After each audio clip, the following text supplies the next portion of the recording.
नमस्कार विद्यार्थी, आदर्श विद्या मंदिर लाडनों की इस वीडियो कक्षा में आप सभी का हार्दिक स्वागत। पूर्व की कक्षा में हमने कारक के दो वीडियो कक्षा देखी। हमने एक के अंदर हमने कारक क्या होता है उसके बारे में सामान्य परिचय देखा और दूसरी कक्षा में हमने कारक की प्रथमा विभक्ति कर्ता कारक के बारे में देखा।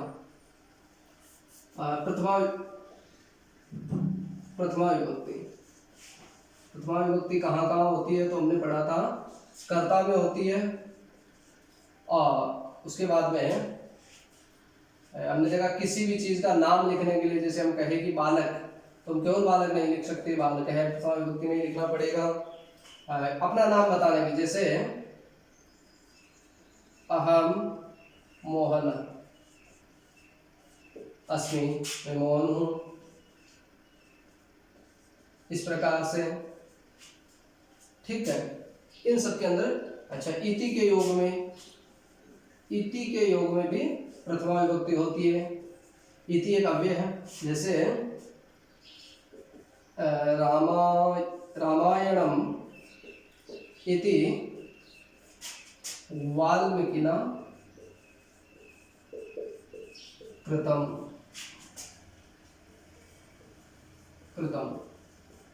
इस प्रकार के वाक्यों में इति के योग में भी रामायणम में प्रथमा विभक्ति। इस प्रकार से प्रथमा विभक्ति कहाँ कहाँ होती है तो कर्ता अर्थ में तो होती है, बाकी ये जो इति के योग में होती है ये कारक नहीं है, ये भी है कारक नहीं है, इस प्रकार से, ठीक है। आगे हम आज चर्चा करते हैं, बात करते हैं हम कर्म कारक।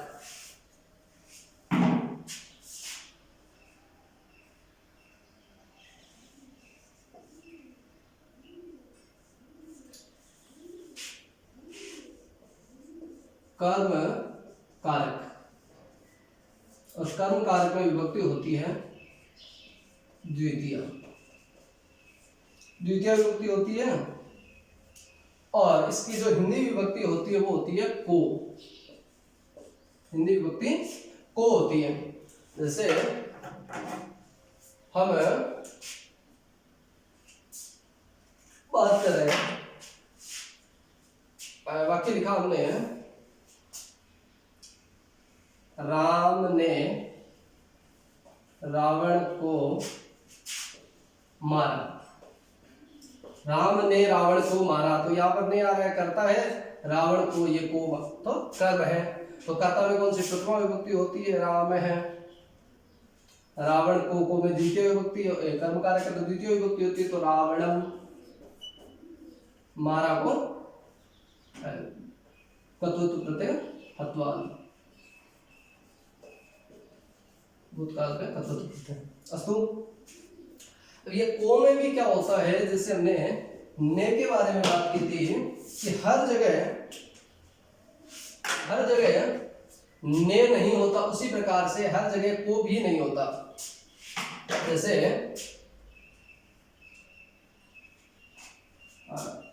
कुछ उदाहरण हम देखें तो उनके अंदर को नहीं आता है। सीधी सी, जैसे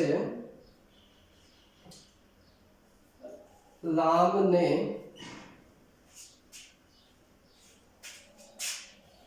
पत्थर फेंका। राम ने पत्थर फेंका, ठीक है। ये पत्थर फेंका या पत्थर क्या है? कर्म है, लेकिन यहाँ को नहीं लगा हुआ है। तो इसके विषय में भी हमें एक छोटी सी बात ध्यान में रखनी है कि जहां पर भी दो चीज जानते हैं, एक तो होता है सजीव, एक होता है निर्जीव।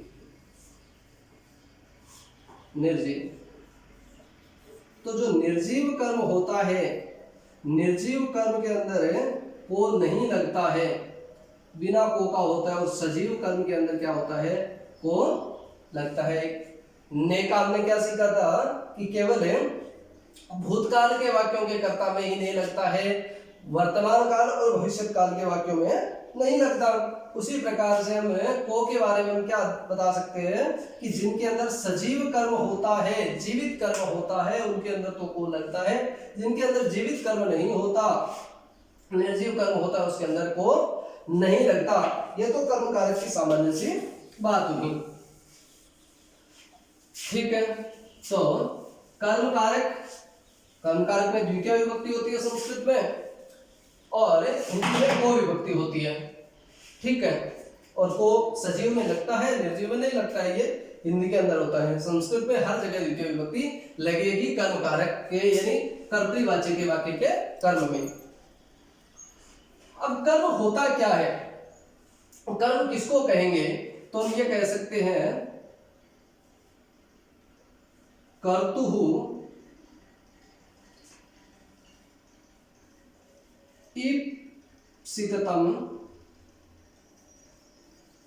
ईप्सिततमं कर्म। कर्तुः कर्ता का, ईप्सिततम क्या होता है, कर्म होता है।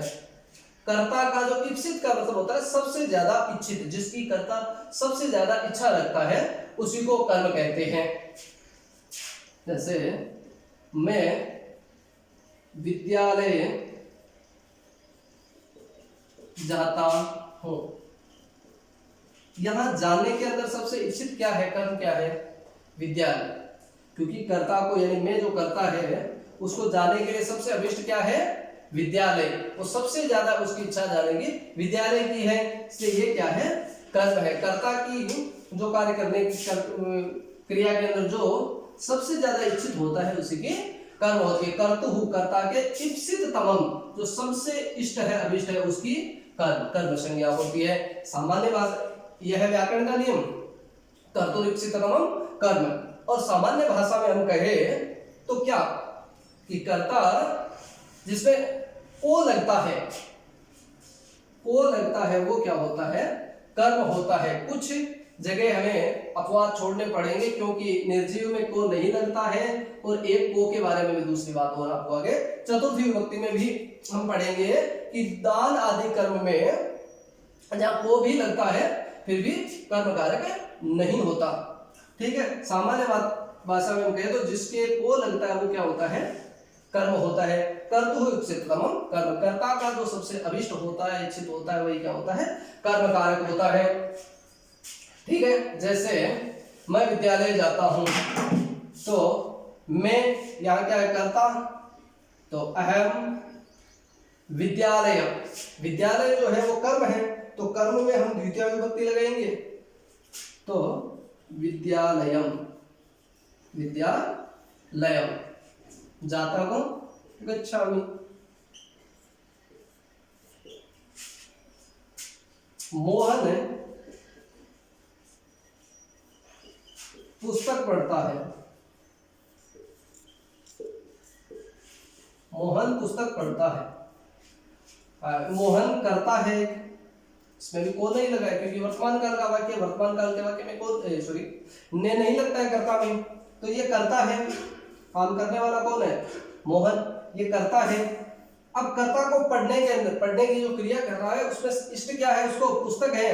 वो कोई पत्र नहीं पढ़ रहा है, पत्रिका नहीं पढ़ रहा, वो पुस्तक पढ़ रहा है। तो पुस्तक है, ये उसका अभिष्ट है, ये उसका कर्म है। या को नहीं लगा हुआ है क्योंकि पुस्तक एक निर्जीव है। तो मोहन को करता है, कर्ता में कौन सी विभक्ति, प्रथमा विभक्ति, तो क्या कहेंगे हम, मोहन। पुस्तक को पुस्तकम, पुस्तकम पढ़ता है को पठति, पुस्तकम पठति। अस्तु, जो कर्ता का सबसे अभिष्ट होता है उसी को हम कर्म कहते हैं। ठीक है, और जिसमें को लगता है, जैसे मोहन पुस्तक को पढ़ता है, एक तरह से बाकी यही पूर्णता है, लेकिन को नहीं जुड़ता है। ठीक है, यह सामान्यतः कर्म की बात हुई। अब कुछ जगहों पर क्या होता है कि कारक जहां नजर तो दूसरा कारक आता है, दिखता है कि जैसे दूसरा कारक होगा, वहां पर सामान्य नियम से हटकर के भी वहां बात होती है। ठीक है, तो उनके लिए अलग से नियम बनाया गया है। जैसे एक नियम है अधि सें स्था शाम कर। अधि सिंह स्था शाम कर्म। अधि एक उपसर्ग है, सिंह एक धातु है, स्था एक धातु है, और स्था और इसको अलग करेंगे तो आस एक धातु है, तो अधि उपसर्ग है। अधि एक उपसर्ग है, हमने पढ़ा था। उसके बाद में सिंह धातु, सिंह धातु सोने अर्थ में होती है। उसी अधि को मन रहेगा तीनों में, और अधि के साथ स्था धातु जब रहती है और एक अधि के साथ जब आस धातु रहती है, तो इन तीनों स्थितियों में सिंह सोना, स्था बैठना, मूल रूप से सिंह जो धातु होती है, सोना जो धातु होती है, वो अकर्मक ही धातु होती है, उसमें कर्म होता ही नहीं है। लेकिन ये जो तीन धातुएं हमने हमें दी है, सीधे सिंह स्था और आस नहीं, कैसी सिंह स्था आस, जिनके पूर्व में अधि जुड़ा हुआ हो, अधि उपसर्ग लगा हुआ हो, उन धातुओं में क्या होगा भाई, सोता है तो कहीं स्थान पर सोएगा। सिंह धातु सोने अर्थ में होती है तो कहीं स्थान पर सोएगा। उस सोने स्थान पर क्या होगा, आधार होता है। मान लीजिए कमरे में सोता है, पलंग पर सोता है, तो सोने का जो स्थान है वो आधार होता है, कर्म नहीं होता है। इसी प्रकार से स्था है, तो स्था का मतलब भी क्या होता है, बैठना होता है, या बैठना होता है। तो ये बैठा भी किसी स्थान पर जाता है, तो किसी स्थान पर बैठेगा तो वो भी आधार होना चाहिए, लेकिन यहाँ पर आधार नहीं होकर के क्या है, कर्म होगा जब अधि उपसर्ग जुड़ा हुआ रहेगा। और आस धातु भी बैठने अर्थ में होती है, लेकिन उसके भी अधि जब पास में जुड़ा हुआ रहेगा तो क्या है, उसको भी उसका जो बैठने का स्थान है वो तो आधार अधिकरण की जगह कर्म हो जाएगा। जैसे हम सामान्य सा वाक्य लिखे, विष्णु वैकुंठ में सोते हैं। विष्णु वैकुंठ में सोते हैं, ये वाक्य लिखा, ठीक है। अब यहां हम कहेंगे सोने वाला कर्ता कौन है, विष्णु, और ये सोना क्रिया है। वैकुंठ में जो उनका धाम है, वैकुंठ धाम, उस धाम में, तो में विभक्ति लगी हुई आगे, इसका मतलब ये कर्म नहीं है। तो सामान्य से तो हम वाक्य बनाएंगे तो क्या बनेगा, विष्णु वैकुंठे सेते, विष्णु वैकुंठे सेते, ठीक है। लेकिन इसी सेते के साथ अगर हमें उपसर्ग जोड़ दे वाक्य चमत्कृत करने के लिए, या किसी कारणवश उपसर्ग जुड़ जाए, उपसर्ग जोड़ना हो हमें और हम अधि सेते कर रहे हैं इसको, तो क्या है यहां पर फिर ये में होते हुए भी क्या होगा, इसकी वैकुंठम क्या हो जाएगा, वैकुंठम, वैकुंठम अधिसेते, ठीक है। इसी प्रकार से मान लीजिए राजा सिंहासन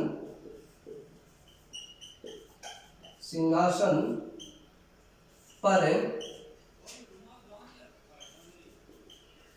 बैठता है, राजा सिंहासन पर बैठता है।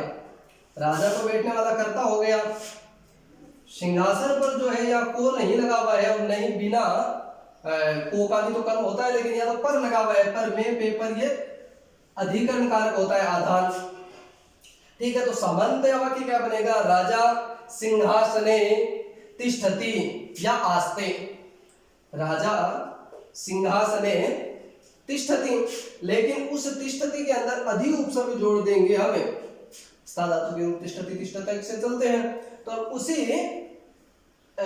तिष्ठ धातु की स्था धातु के अंदर हमें अधि जोड़ देंगे, तब यहाँ सिंहासन जो अधिकरण है वो भी क्या हो जाएगा, कर्म कारक हो जाएगा। तो वाक्य क्या बन जाएगा, राजा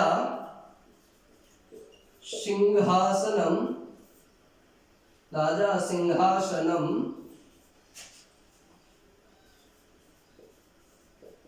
अधितिष्ठति,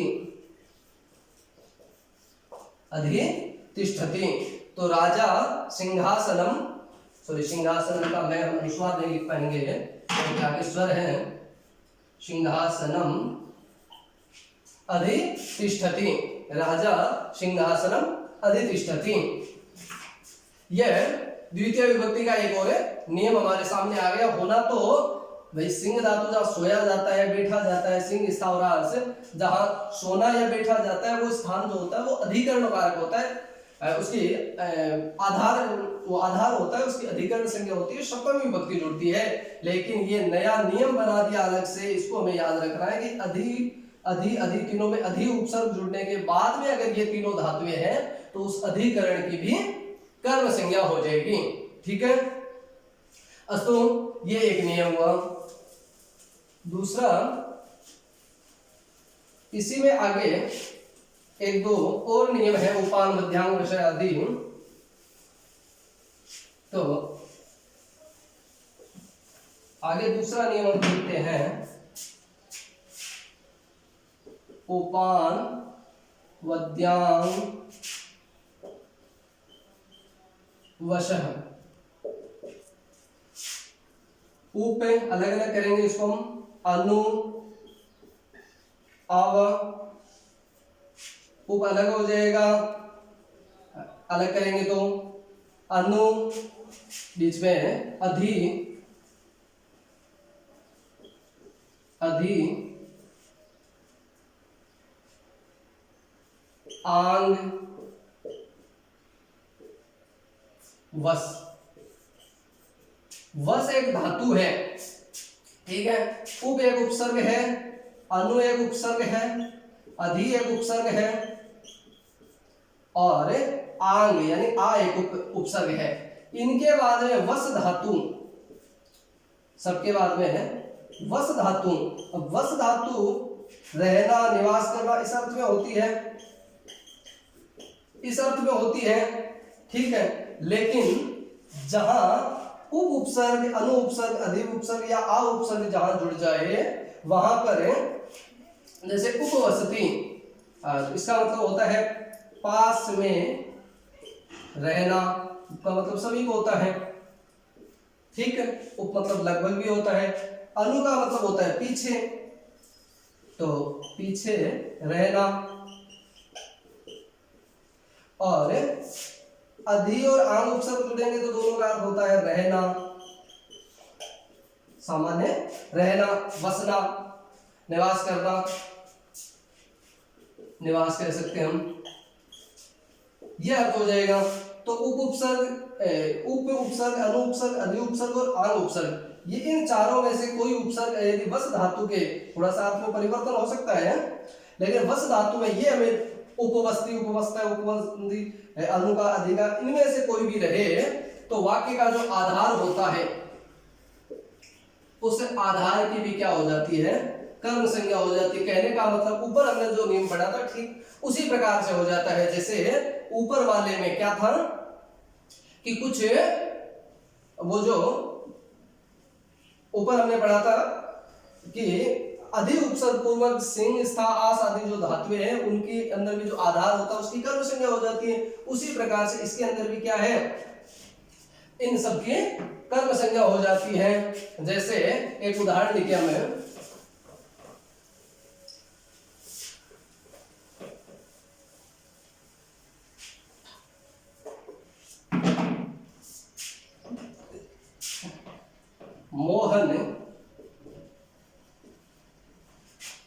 मोहन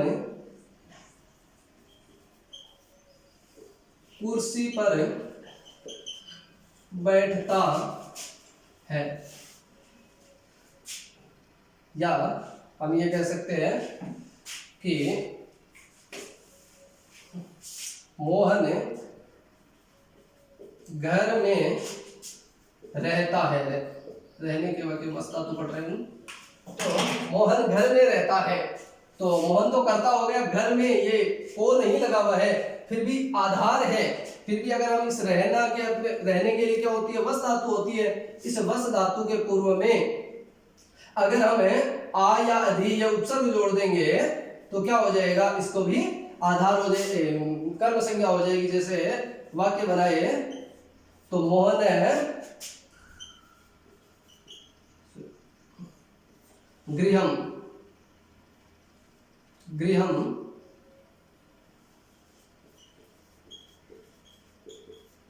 अधिवसति। मोहन गृहम अधिवसति। क्यों?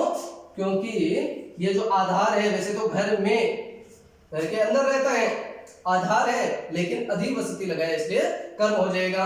आगे द्वितीय के कुछ अवयवों के बारे में पढ़ेंगे जिनके योग में द्वितीय विभक्ति होती है, उपपद विभक्ति इसको कहेंगे, और एक दो सूत्र और बचे हुए वो भी पढ़ेंगे। आज के लिए हमने जो दो सूत्र पढ़े हैं इतने आपको अच्छी प्रकार से समझ में आए होंगे। इनके अन्य वाक्य हमें बना करके देखने हैं। मुख्य नियम ये है कि आधार की भी इसमें कर्म संज्ञा हो जाती है। ये दो सूत्र पढ़े, और कर्म का सीधा जो नियम है वो है ही कर्तु विपक्षितम। कर्म कर्ता को जो सबसे अभिष्ट होता है उसकी कर्म संज्ञा होती है। अस्तु हरिओम।